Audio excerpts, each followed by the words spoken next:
Oh, oh, oh. Ah!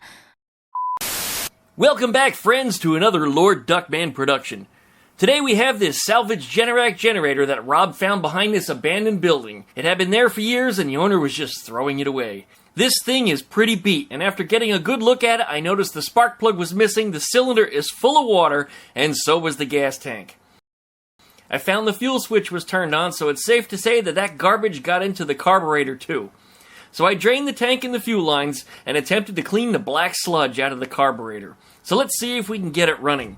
And if it needs parts, we know the HIPA Store has got us covered. The HIPA Store is a company that sells parts for lawnmowers, chainsaws, and other outdoor power equipment, some go-karts, and even has the parts we need for this generator. With the help of the HIPA Store, we'll get this generator back up and running like it's new. So please check out the HIPA Store by following the affiliate link down below in the video description, because when you support the HIPA Store, you also support my video creation on this YouTube channel. Special thanks again to the HIPA Store for sponsoring this video.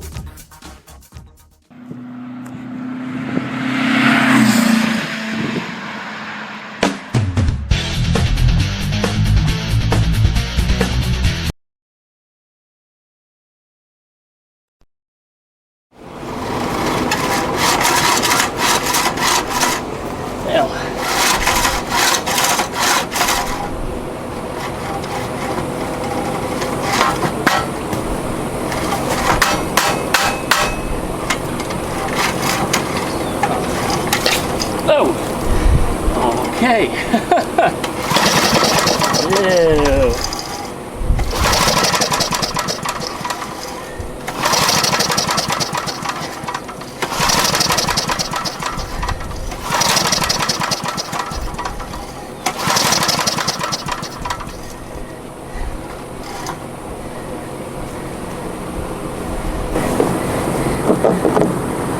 This one looks like it's the right size.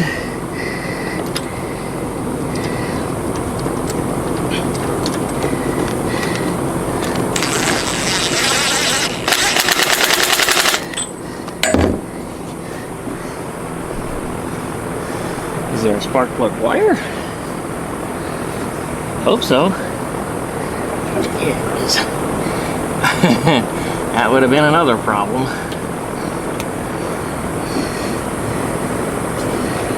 Alright. Now what you didn't see is I actually put a little gas down in the cylinder. I'm not going to put a whole ton in here.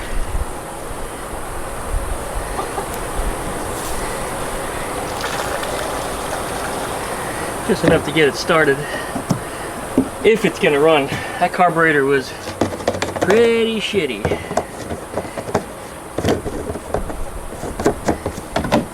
Alright, let's see what happens. It does not appear that this thing has a run switch that functions. It's here, but the actual wire that should go to it is dangling right here. Here's a choke and a run, which doesn't feel like it's connected to anything, which it may not be. I've got it in choke position right now. And I did check the oil earlier, but off camera, but I'll show you again. But there is oil in it. Whoops! Didn't want to put it on the ground. OSHA! EPA! Ah! That's bad. I'm going to have to scoop this spot up and get rid of it. Can't have the chickens digging in it either.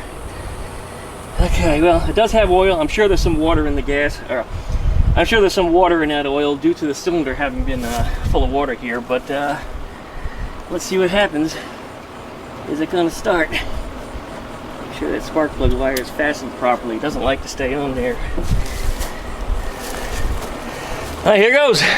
I got my doubts.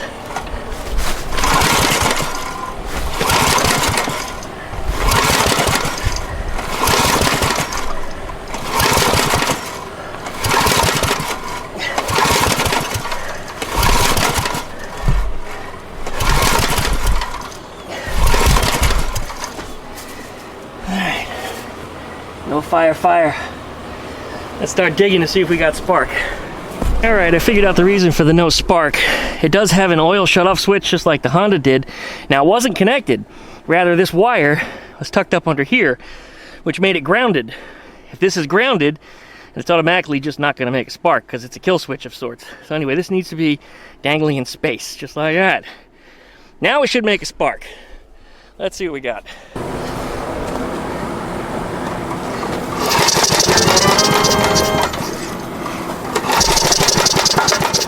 That gets it. Alright, just a splash of fuel down the cylinder again. That was probably too much.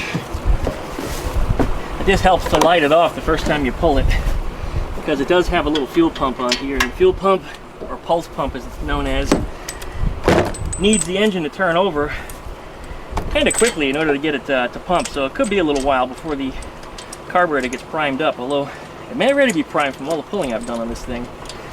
So we'll see in just a second. Put that spark plug back in. There we go. Put our spark plug wire back up to it. Fantastic. Get all the explosive things out of the way. Okay. Here we go again. And make sure our kill switch wires are not touching anything once again. Now we should get it to do something. Let's see.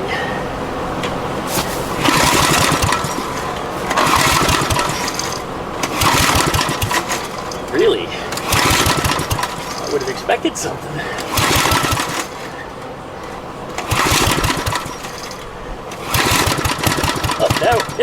Got something.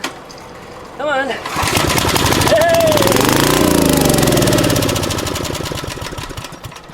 Well, that's a good start. Tells me the engine might be good.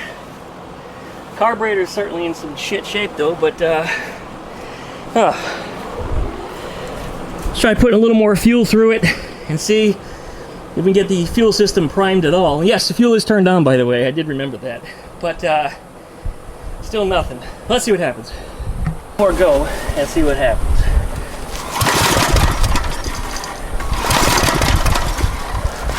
Whoa! It's another something that keeps happening. Your recoil on this sometimes doesn't catch.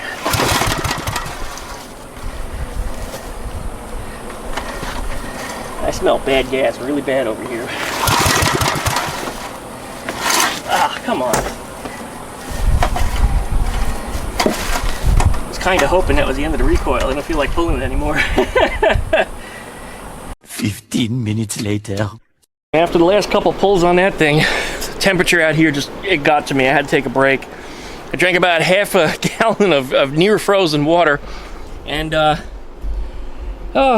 to eat a handful of chips so I could get some electrolytes back in me, because, well, I was cooking myself, and pulling that thing was just killing me. The weather has been really nice for about a week. It was like low 80s, low humidity, rare temperatures for summer in Florida. And here we are back to the high humidity, high temperatures, and rain is back. It hasn't rained in something like 10 days, and here today, well, starting about 2 days ago, we started getting thunder booms around, I don't know, noon till about 4 o'clock in the afternoon. Just booming all afternoon long, but no rain here. Everywhere except here. In fact, if you look up at the sky, up in there, and see the clouds, they're pitch black.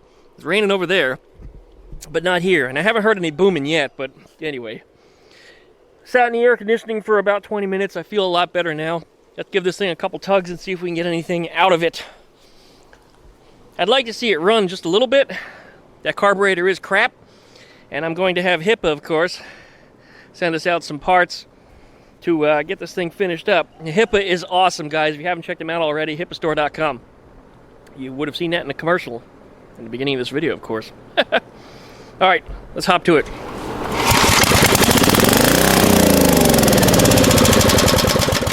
One pull.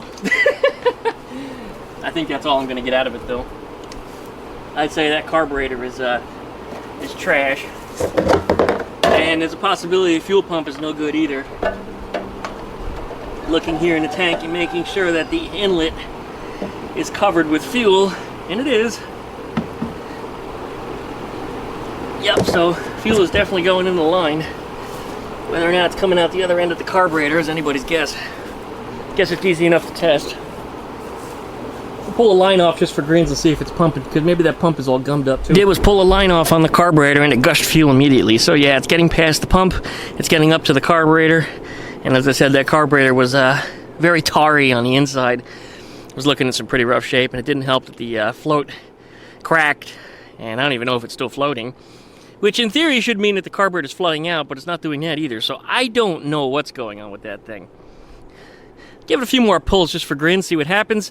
Otherwise, we're going to take a pause for the cause, order up some parts from the HIPA store, and we'll make a follow-up video.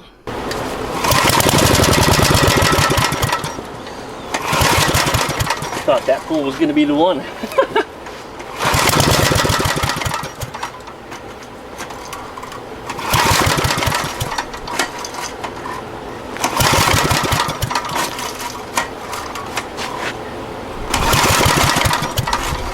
Alright.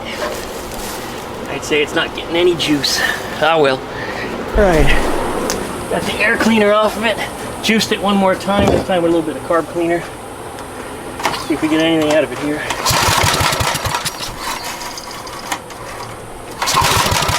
The smell of bad gas is so much worse than it was. I guess it's pumping through the system and blowing out the exhaust is unburnt. Ah, the damn thing.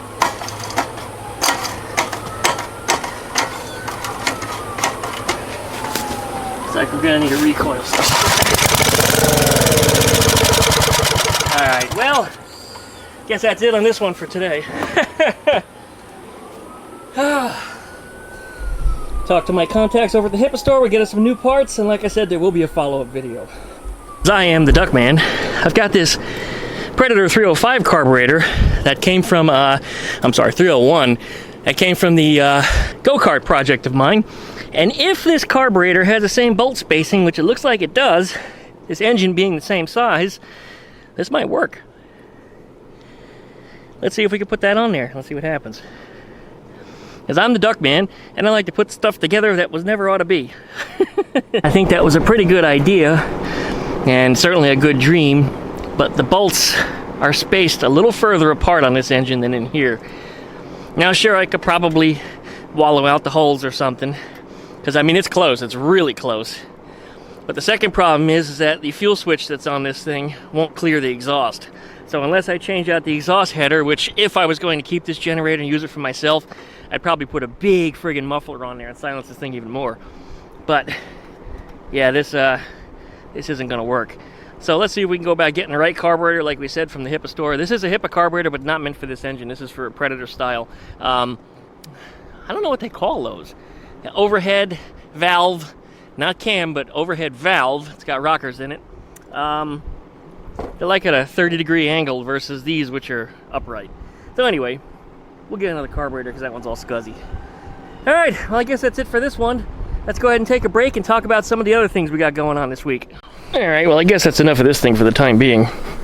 Got to get Ruby out of the garage, going to a party over there at Ranchero 302 Me's house. Why the hell is my microphone doing a little break dance here? It's not staying on its mount properly. I don't know if you guys can hear that, but thud, thud, thud, thud. And I'll be more careful so it doesn't bang around so much. I guess I need to tighten a screw on it. Anyway, there's Gregory. If you've been following my videos, you already know the answers to what's going on with that and why I'm not touching it anytime soon. There's the go-kart. I'm going to be working on it again sometime soon, too. It's kind of been parked because I've been so busy with other stuff. Also need to do a little welding on this. I got my missing trailing arm. We're going to talk about that, too, coming up. Washing machine. I need to cut all the steel off of this thing because up front here, we've got us a project going on. Still need to finish up this beetle, too. We'll talk about that in just a minute. But this square back here, I need to cut the bed out of it because it's all rusty. And I know I've been talking about it a lot, but nobody ever pays attention and they come to these videos, you know, for the first time and don't understand what's going on. But we're going to be cutting out all this rusty bed area. This whole clip in here. There should be enough metal in that washing machine to repair this entire area. So that's the goal. There's a new battery there. We'll get the engine running after I get all done with that. So that's where I'm at. I started cutting the lawn over here. I had to take a break because it's about 100 degrees out here and it hasn't been this hot in weeks. It's actually been about 10 days since it rained. It's 100 degrees today, hotter than hell. Just way too much, so I had to take a break. But I mainly had to cut up there because the beetle that's over here needs to be repositioned and moved over to there so that way I can get Ruby out because I'm going to a party later. Got the bus here. I've been working on it. I got the whole front end back together on it. Yay, steering coupler and everything. Where's the old steering coupler? You guys have to see that.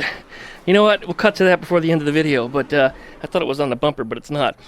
And one of the reasons why the steering was so bad on this thing was because the steering coupler had cracks in it that I could put my finger through. It was just really, really bad. So anyway, we got that replaced. I also replaced the drag link. And on this thing now, there's very minimal play in the steering wheel. Yeah, it steers like it should.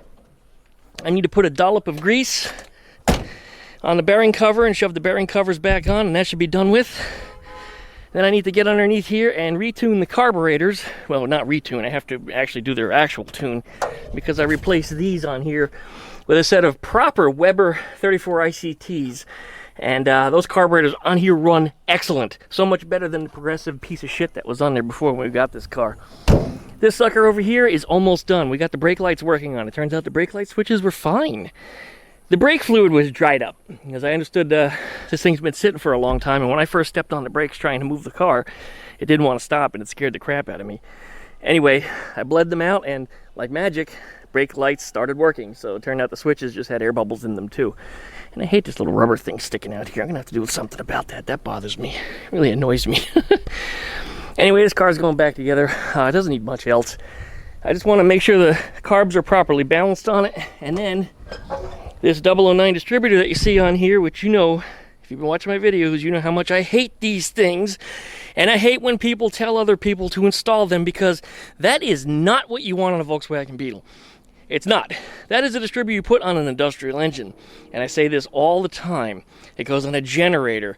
It goes on a cement mixer. It goes on a compressor. It goes on an aircraft engine, an airboat. Something where the engine always runs at constant RPMs. Not something that stops and goes in traffic. Those are terrible for traffic driving. And so far, all the people that are paying attention to me and have upgraded using the link down below in the video description to put in the new distributor have all said the same thing. They all come back to me and said, "You were absolutely right. I didn't realize there would be so much of a difference, but the thing just drives so much better." And not only does it drive better, but you get better gas mileage too, and your engine runs cooler because you don't have to flog the crap out of the throttle trying to get the revs up to make it go. 034 distributor, SVDA, single vacuum, dual advance, makes all the difference in the world when it comes to making these engines run properly. So anyway, we're going to do that on here too. You'll see a video on that probably this Wednesday, because this car is just about done. It'll probably be out of here this week, and I suspect the bus will be out of here this week also. In fact, it should have been gone last week, but I got a little slow on doing some things for a couple days. I just wasn't feeling right. I don't know what happened. I just was exhausted. Couldn't get my shit together. So anyway, that's what's going on in the Volkswagen world.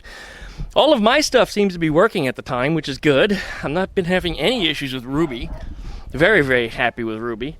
Eleanor has not been touched, as if you looked at the driveway, you'll understand there's so much in the driveway that I can't take Eleanor out of the garage.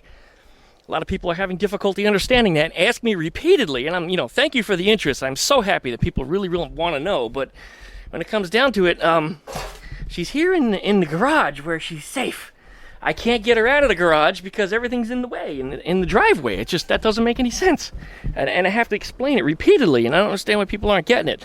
I love that everybody has the interest. Really, I do. That makes me feel so good, but at the same time, it's a nuisance question. It's just a real nuisance question. Anyway, let's go check on the chickadoodles. I got Biddy inside because he attacked me again, snuck up behind me and jumped on my back and scratched me, which is not too bad anymore because he lost his spurs. They're gone. What are you doing in there, Frosty?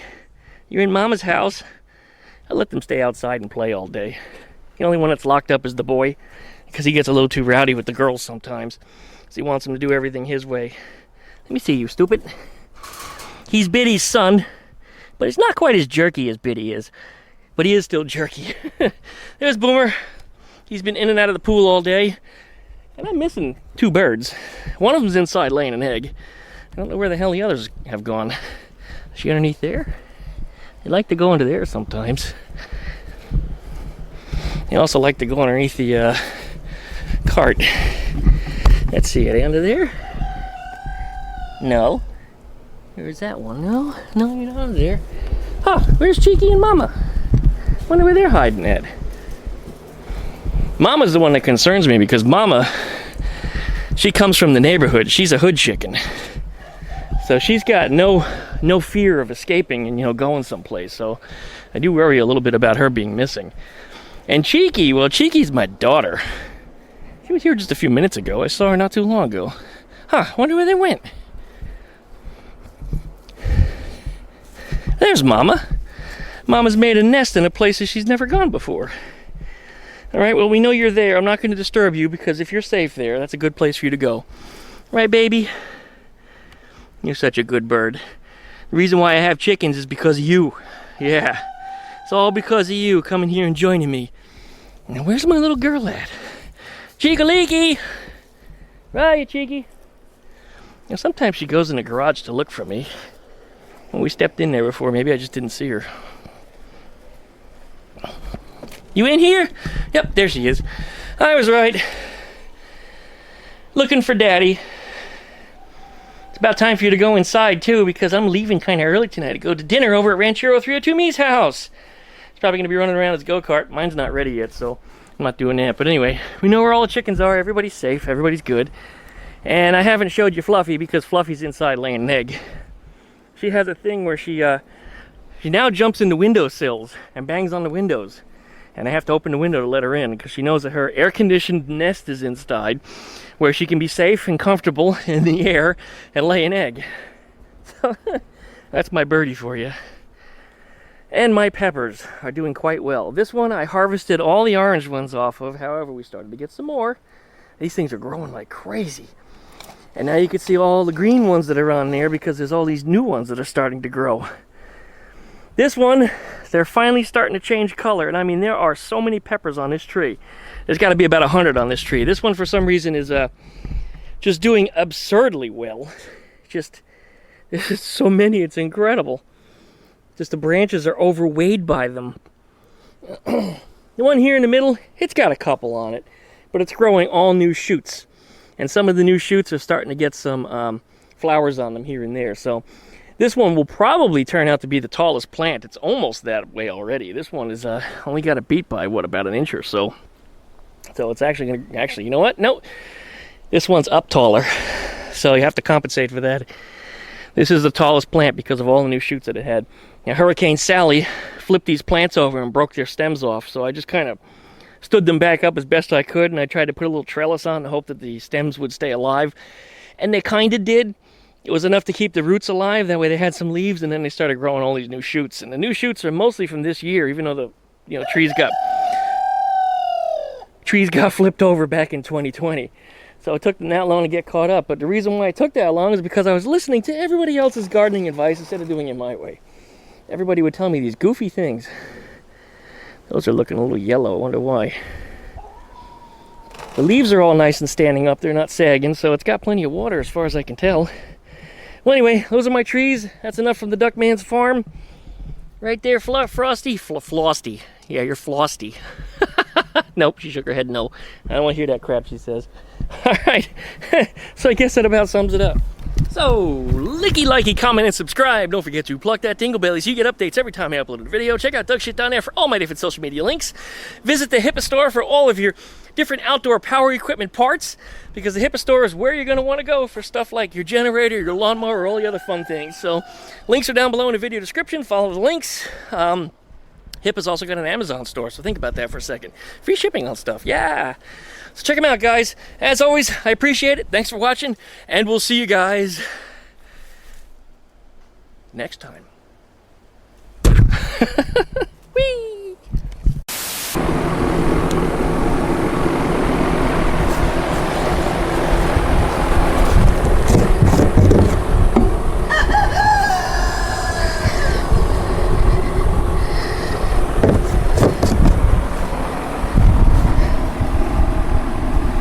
Hey! You motherfucker! Come here, you bastard! Come here, you bastard!